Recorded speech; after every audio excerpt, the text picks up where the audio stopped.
Assalamualaikum warahmatullahi wabarakatuh. Ketemu dengan saya, Profesor Andri Sumitra MA, dan kali ini kita akan membahas instrumen-instrumen moneter Bank Indonesia. Instrumen moneter terdiri dari dua kalau di Indonesia. Yang pertama, operasi pasar terbuka, baik dalam bentuk OPT rupiah maupun OPT untuk valuta asing, dan yang kedua, instrumen standing facility. Nah, operasi pasar terbuka rupiah juga ada dua jenis. Yang pertama OPT rupiah konvensional, yang kedua OPT rupiah syariah. Untuk OPT rupiah konvensional ada 7 instrumen yang diterbitkan oleh Bank Indonesia.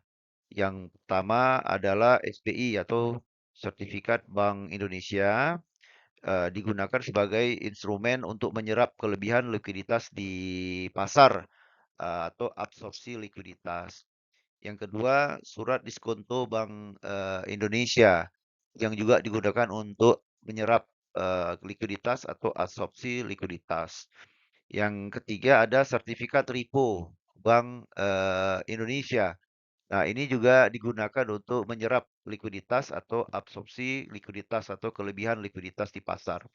Lalu yang keempat ada reverse repo OPT konvensional yang juga bertujuan untuk menyerap likuiditas atau absorpsi likuiditas. Yang kelima ada repo OPT konvensional yang digunakan untuk injeksi likuiditas ya atau menambah likuiditas di pasar. Nah, yang keenam ada term deposit OPT konvensional rupiah. Nah, instrumen ini digunakan juga untuk absorpsi likuiditas.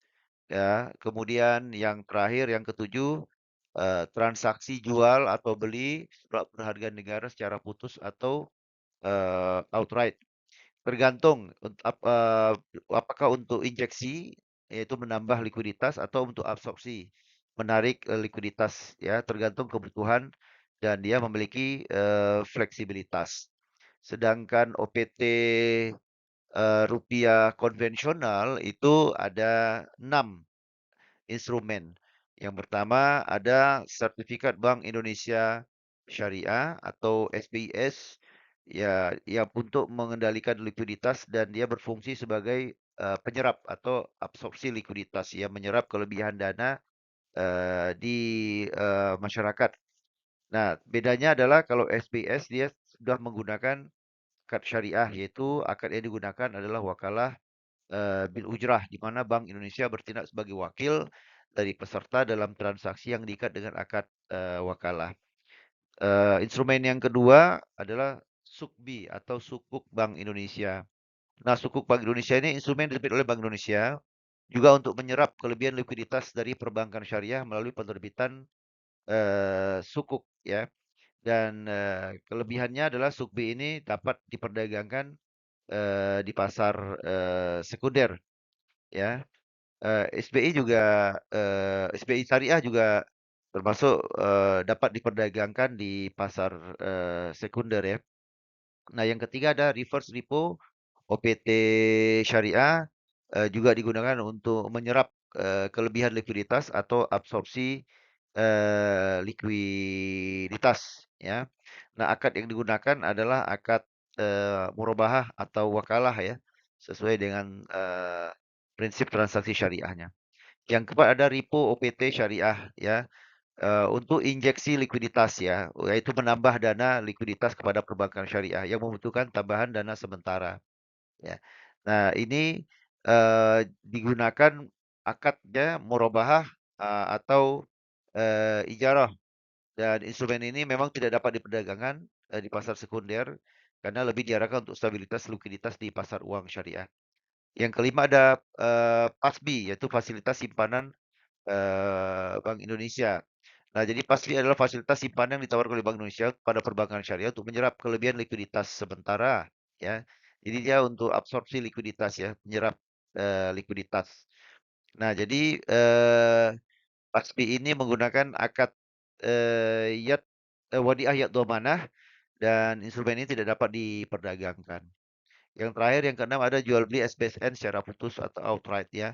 Instrumen jual atau beli SBSN secara putus digunakan oleh Bank Indonesia untuk menyerap, bisa juga untuk menambah likuiditas dalam jangka pendek.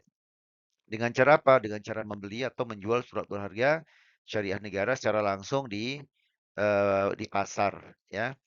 Nah, jadi agunan yang digunakan dalam transaksi ini adalah SBSN ya, yang diperjualbelikan. Mekanisme transaksi dilakukan melalui jual beli langsung atau outright menggunakan sistem di Bank Indonesia. Instrumen ini dapat dipegangkan di pasar sekunder ya, memungkinkan bank untuk menyesuaikan likuiditasnya dengan cepat. Akad yang digunakan adalah akad jual beli. Nah, sedangkan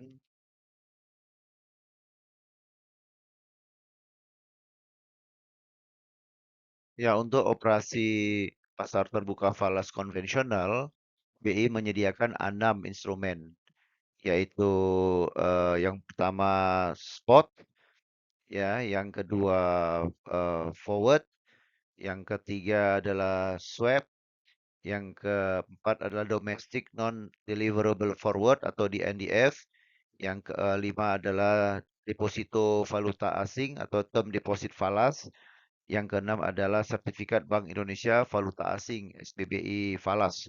Sedangkan yang ketujuh sertifikat valuta Bank Indonesia ya SVBI.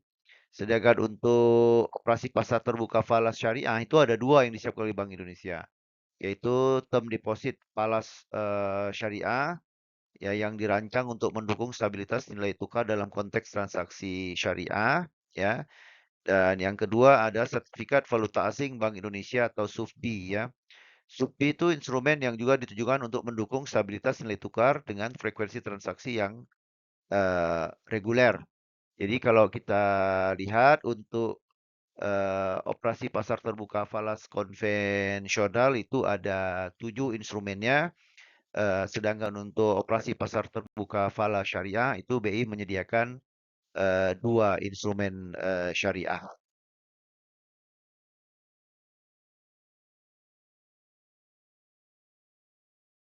Ya, Bank Indonesia juga memiliki instrumen standing facilities ya.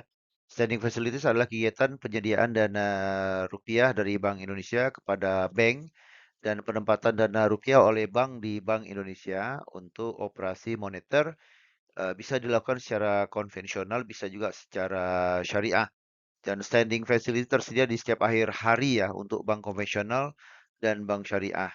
Jadi kalau kita lihat secara instrumen standing facility ini terdiri dari yang pertama deposit facility yang merupakan penempatan dana rupiah oleh peserta standing facilities di Bank Indonesia untuk operasi moneter yang dilakukan secara konvensional atau berdasarkan prinsip syariah.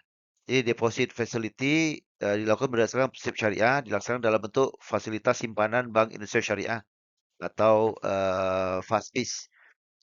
Ada juga melalui lending facility atau financing facility, di mana lending facility adalah penyediaan dana rupiah dari Bank Indonesia kepada peserta standing facility konvensional untuk operasi moneter yang dilakukan secara konvensional. Adapun financing facility adalah penyediaan dana rupiah dari Bank Indonesia kepada peserta standing facility syariah untuk operasi moneter yang dilakukan berdasarkan prinsip syariah.